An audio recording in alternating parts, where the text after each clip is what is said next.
Ok, oh non le clap. Nickel.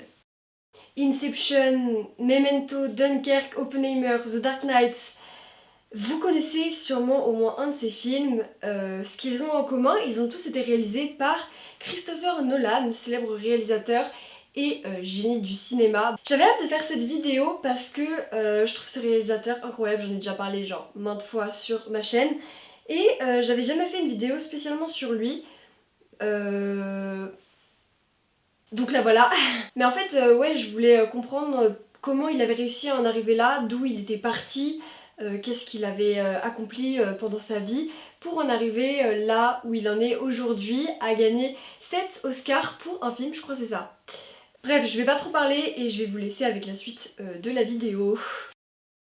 Alors Christopher Nolan, il naît le 30 juillet 1970 à Londres.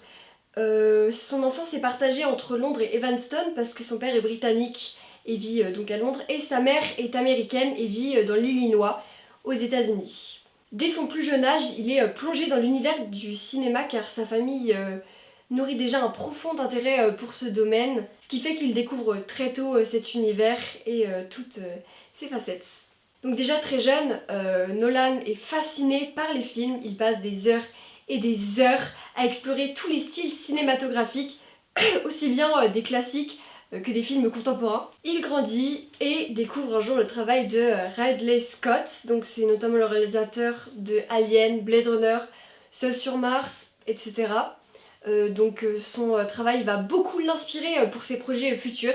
Il sera également influencé par de nombreux films de science-fiction, 2001, l'Odyssée de l'espace et Star Wars étant les films qui l'inspireront le plus. Nolan est très créatif et à seulement 7 ans, il sait déjà comment se débrouiller sans moyens pour tourner un film. Il fait donc jouer son frère et ses amis dans ses films et utilise de l'argile, de la farine, des boîtes à œufs ou encore des rouleaux de papier toilette pour construire ses décors. Il entre à Haileybury and Imperial Service College.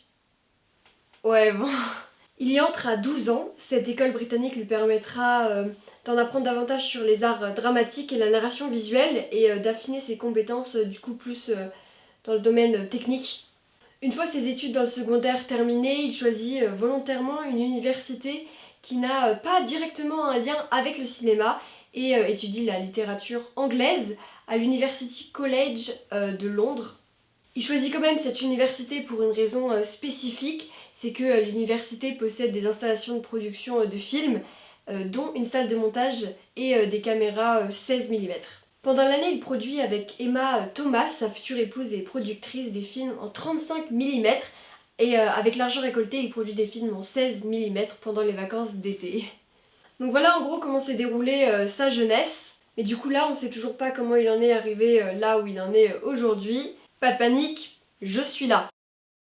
Nous sommes en 1998. Nolan a 28 ans et il sort son tout premier court-métrage intitulé Following.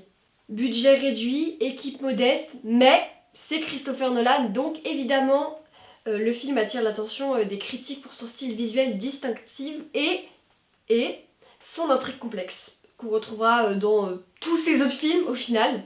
À partir de ce film, enfin plutôt de ce court-métrage, du coup, les réalisations de Christopher Nolan s'enchaînent, mais genre très rapidement. Memento en 2000, Insomnia en 2002, Prestige en 2006, etc. etc., etc. Petite anecdote pour le film Memento, de base c'est pour le rôle principal de ce film qu'avait auditionné l'acteur Cillian Murphy qu'on retrouvera dans beaucoup des films de Christopher Nolan, genre Oppenheimer, Dunkerque, The Dark Knight, Inception, etc., etc.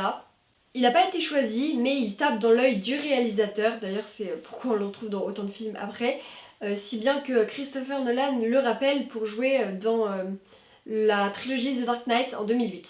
Et c'est d'ailleurs une excellente transition, parce que c'est bien avec cette trilogie que Nolan laissera une empreinte indélébile dans le monde, dans l'industrie du cinéma.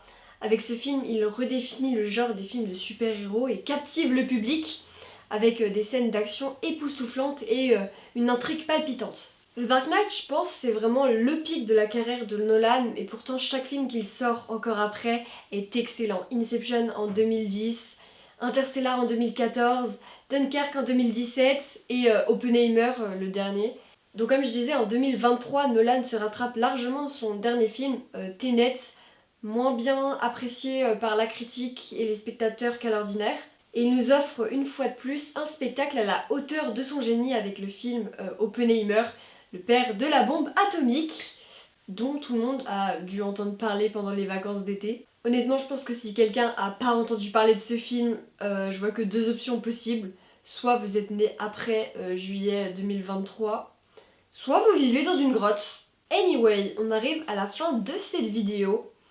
Je sais pas trop quoi dire à chaque fois, donc je vais vous laisser avec ma grosse tête et une petite musique sympa, et je vous dis à bientôt. I never go to sleep when I'm supposed to. I fall a little further than most do. I never went to bed on time, didn't turn out fine at the peak where I'm close to.